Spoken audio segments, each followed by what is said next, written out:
When I say the Holocaust, what do you think about? When I was signing up for classes for spring semester, I got an email and it was saying that this new documentary class was being offered. It had never been a class before, and I was very excited to kind of reach out and see about taking the class. Going in, I was thinking, learning how to do a documentary, and I know some people in the class let's do a mini documentary. Probably have a more feature story. That's just kind of the topics I'm more into, just the personal stories, the day by day, different people's lives, and then just kind of fun stuff. And the first day we sat down and she was like, when I say the Holocaust, what do you guys think about? And it was pretty intimidating when we first heard that it was right about the Holocaust. How do we cover such a serious, dramatic topic with only 15 weeks to research and prepare? But as the semester kind of progressed on, we realized that intimidation was kind of morphing into more hope, and we figured out what we were doing. We were on a tight deadline. We immediately started going out and shooting B-roll. We started brainstorming, what kinds of interviews can we get to discuss this topic? Who can we find to tell these stories? And we started doing a lot of research.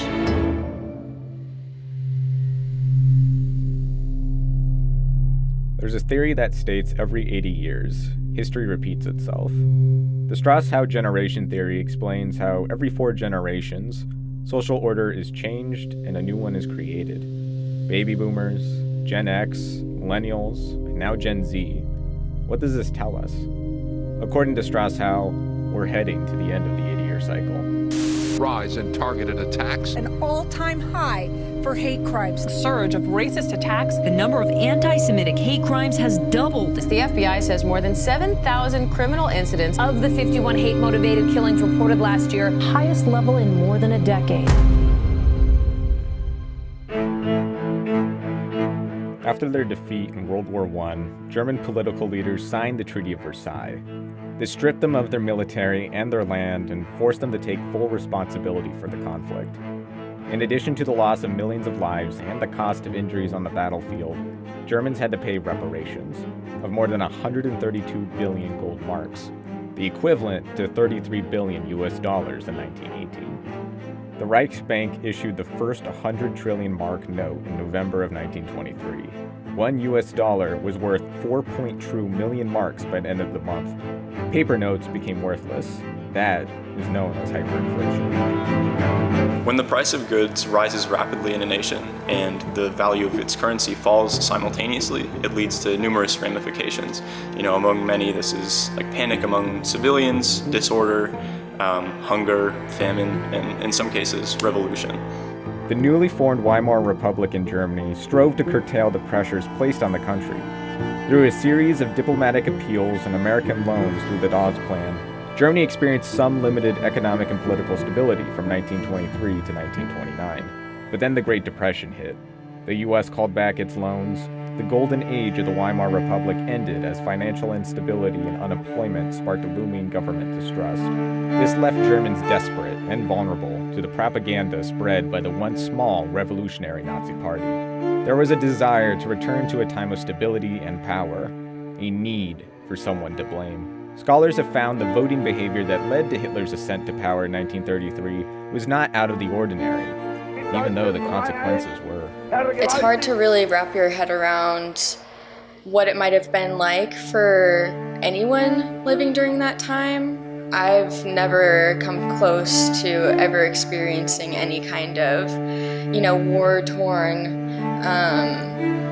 living situation or just feeling absolute fear every single day. And so when we were told that we were going to be speaking to Elizabeth Hunt Appleby, who lived during that time as a German, it was really exciting to get to hear someone's personal experience and kind of get to sit in front of her and hear her stories rather than, just looking at pictures in a history textbook. Wait a minute, you're getting there. yeah. That's when I came to, and there was a parade or something. The Easter parade. Elizabeth Hunt Appleby was born on June 20th, 1934. Her small village of Hochheis, Germany, the highest town in the Harz Mountains, was geographically isolated from the rest of Europe. Farmers by trade, the Hunt family quietly resisted Nazi rise to power. Arthur Hunt was more concerned with feeding his 4 young children. He was the only man who chose to go to work instead of waving a Nazi party flag with the other families in town. The convoy of vehicles came up the highway and they stopped. And my grandfather knew immediately who the guy in the front was. It was Adolf Hitler. What initially started out as an act of defiance quickly turned into fear. He got out of the car and he went straight to my mom and he bent over and he pinched her on the cheek and he was just so thrilled. And he went to the media that was there. He goes, "This is a perfect example of a man working for the fatherland." And my grandfather went from being scared to death. Now he's pissed off again because now he's being used as a propaganda tool. Propaganda, the most powerful weapon of the Nazi Party. Used to identify and dehumanize social, religious, and ethnic groups not deemed compatible with Hitler's version of superior race. It encouraged their punishment, imprisonment, and extermination. And Germany's prisoners of war were met with the same fate. Where Hitler pinched my cheeks, right across from our field, there was a Russian prison camp. It was a German prisoner of war camp filled with captured Russian soldiers. Germany invaded Russia on June 22, 1941. It was their intention to expand their control over the land and remove or exterminate any undesired peoples. Captured soldiers and civilians were killed, enslaved, starved, or worked to death. Second only to the Jews, Soviet prisoners were the largest group of victims of the Nazi racial policy. Even in the midst of torture and death, there still existed some small moments of compassion.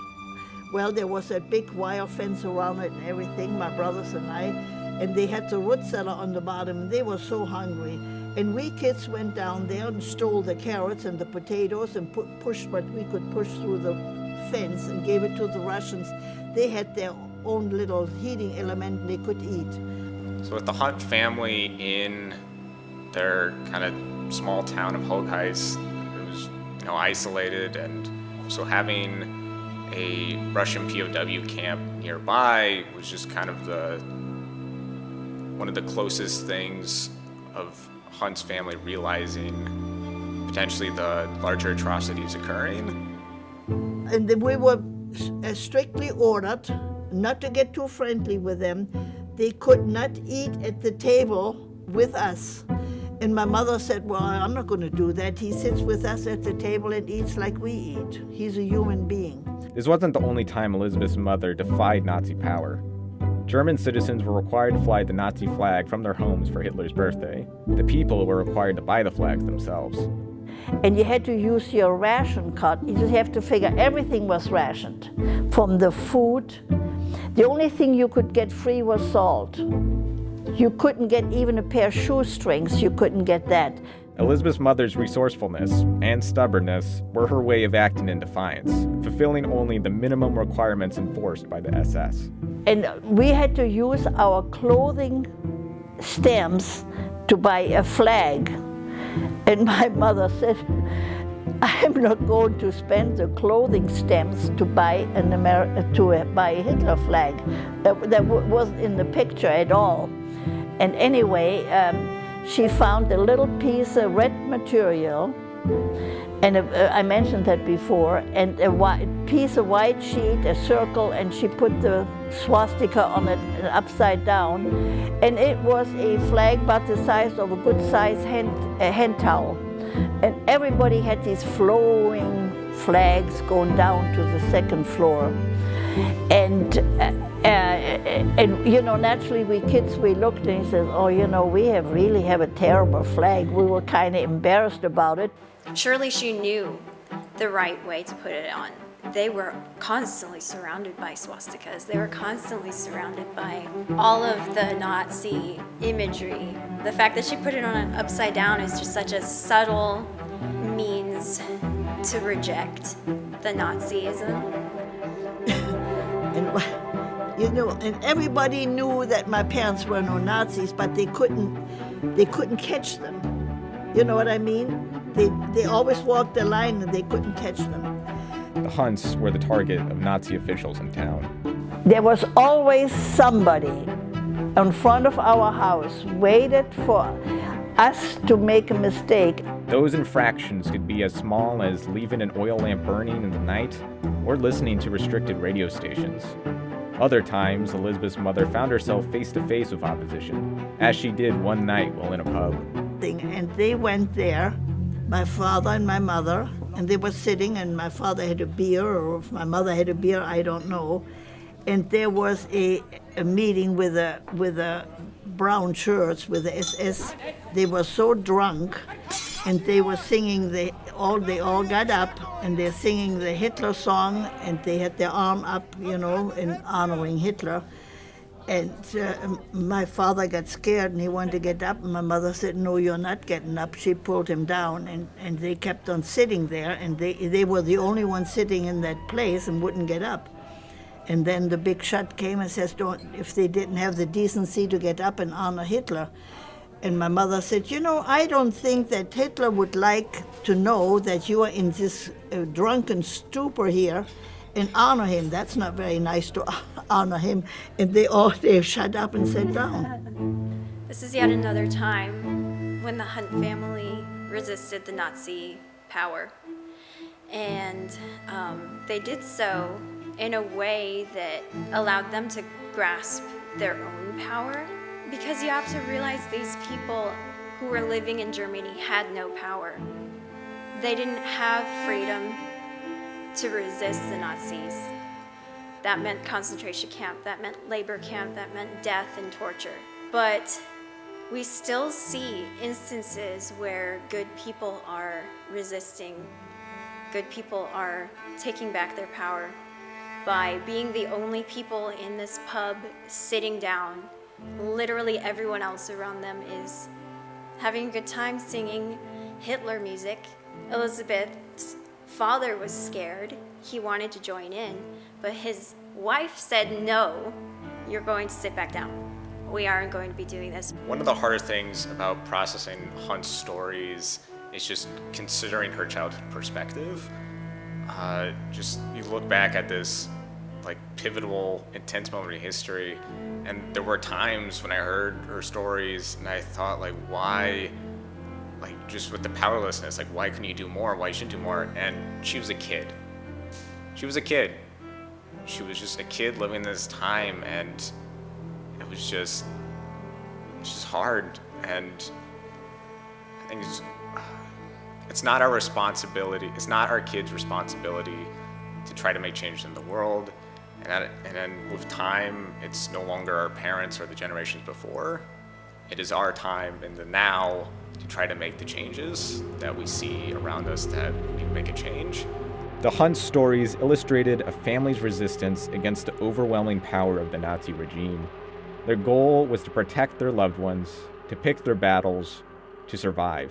But what happens when a child wants to protect his family? The children have a very different vision of the world and so on. For me, the Germans were monsters. For me, if I had a sword and a metal armor, I would go and I would slaughter all the Germans. Samuel Bach is a renowned painter and author. He created thousands of pieces inspired by his experiences surviving the Holocaust. He was born on August 12, 1933, in Vilnius, Lithuania, also referred to as Vilna. It's a region that would fall under the influence of various powers following World War I and into World War II. I was born the year that Hitler came to power in Germany, 1933, which means 90 years ago. Samuel's parents provided what he calls a child's paradise during the first 6 years of his life, protecting him from the threat of a new social order under the Third Reich. His father was a dentist, and his mother was a key teacher in his childhood. But Bach says he quickly learned the consequences of war. House, I thought war was the most wonderful thing, but my amazement and my appreciation of war very soon faded. The German army arrived, we were thrown into the ghetto. To make it short, the Lithuanian Jewish community was slaughtered in a way that was absolutely unbelievable. Roughly 15,000 Jewish refugees fleeing German-occupied Poland made their way to Soviet-controlled Vilna following the German-Soviet Pact in 1939. Then Germany attacked the Soviet Union in 1941. The German army occupied Vilna the third day after the invasion. In 1941, 8-year-old Samuel and his mother were forced to move to the Vilna ghetto with other Jewish families. With quick thinking, Samuel's mother escaped with her son and found refuge in a Benedictine convent. When the convent became compromised, however, Samuel's family had to return to the ghetto for safety. In 1943, Samuel was loaded onto a wood-burning truck and hauled to a labor camp known as HKP. There, his family would be reunited, before they were forever torn apart. One of the most powerful examples was Bach's own story of survival at HKP, the labor camp he was at when he was a child. One of the most horrific stories came from one day German soldiers came to the camp claiming that they were there to give the children vaccinations, and so all mothers and fathers gathered up their kids to get these vaccinations.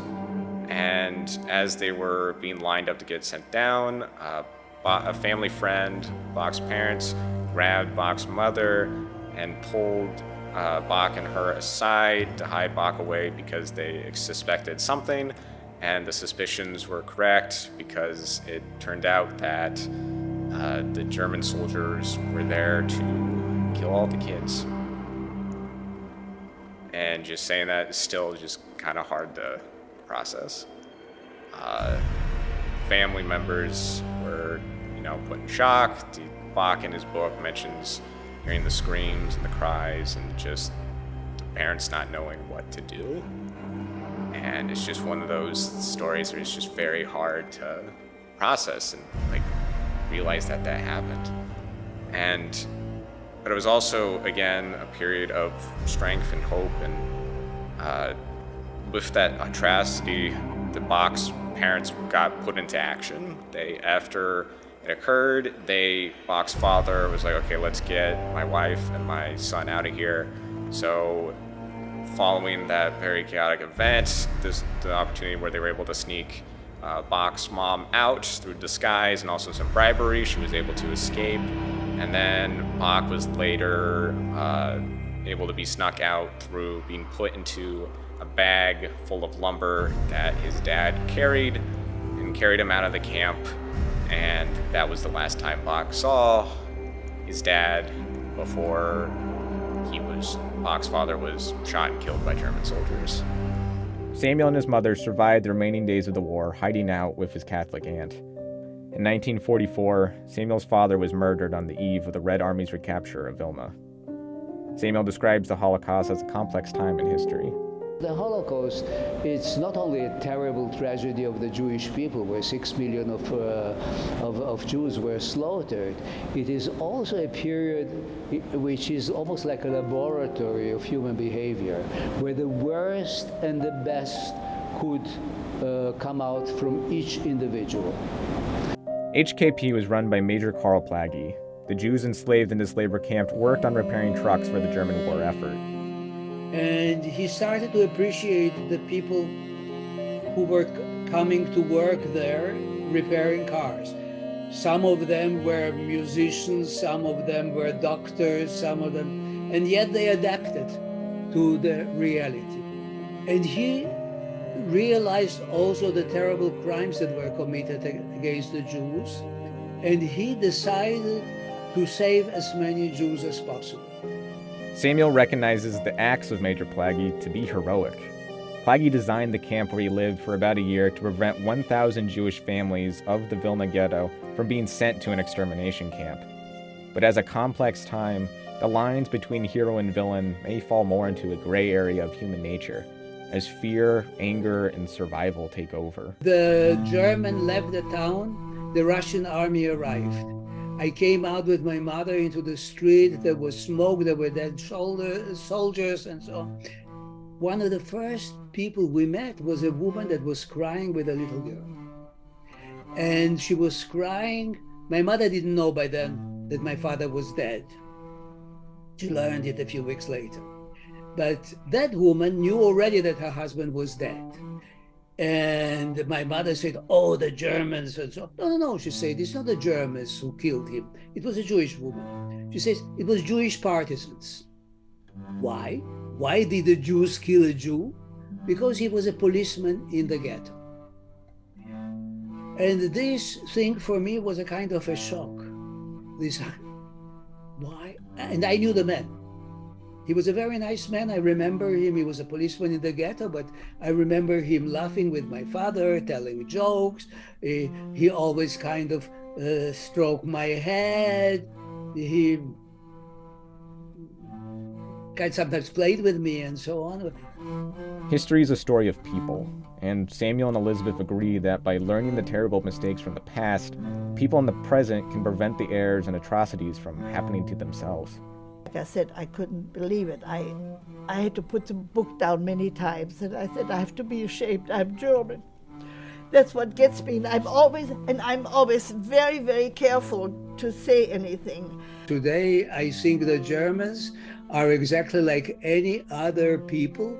They could have been manipulated. The Germans were the very first to come to terms with their very painful story. Elizabeth and Samuel were both thrust into a world torn apart by hatred and violence, but they each forged a future for themselves. Elizabeth married an American soldier and moved to the United States. Samuel traveled the world, mastering his craft and building his own family.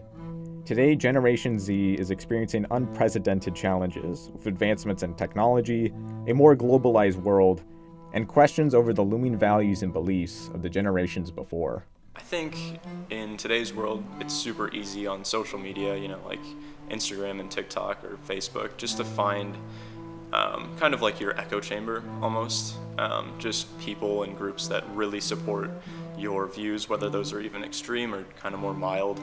And then you kind of gain this almost false sense of everyone is kind of on your side and you have to fight against everyone who's not, which I think is just very divisive and not really something we want to work towards. I think we should kind of break out of those groups and those stereotypes and kind of, work together to eradicate them. Scott Lickey is the executive director of the Institute for Holocaust Education. The IHE strives to educate the public about the Holocaust and provide opportunities for Holocaust survivors of their children to speak at schools. Their mission is to ensure that the events of the Holocaust are remembered accurately and, in turn, create a more equitable society. And I take very seriously that my obligation to teach empathy, understanding, and to teach people to be an upstander. And then I'm very idealistic. I think if I can change one person, I've changed the world. We need to be realistic of our abilities to enact change. It can be overwhelming, not knowing where to begin to make a difference.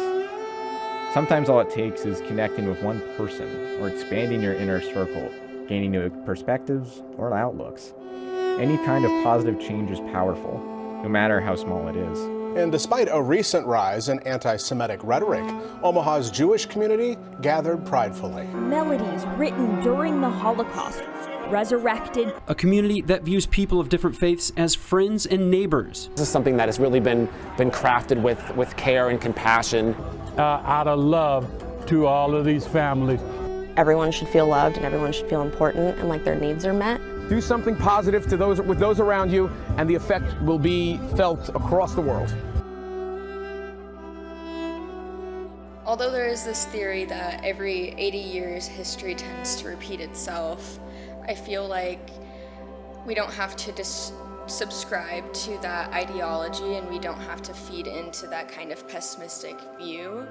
I have a lot of hope for these younger generations and how much they're wanting to enact change, and I think overarchingly it's hard to really mentally prepare yourself for the amount of things that you want to change, and so to focus on the little things and to focus on the smaller changes where you can make them is so important, and that's what's going to prevent this, theory becoming true and kind of being reinforced. History is at risk of repeating itself, but by hearing the stories of concerned parents, of kids wanting to protect their loved ones, of strangers sitting at a table together to share a meal, we can mold a more inclusive future. A future where we can learn from one another, a future where every number is a face. The world is made like an oriental rug. When the weavers of oriental rugs make their rugs, they always create imperfections. There is never one design in an oriental rug that is exactly the copy of the same design next to it. Because the belief is that perfection is not human. That imperfection must be accepted. It is part of life.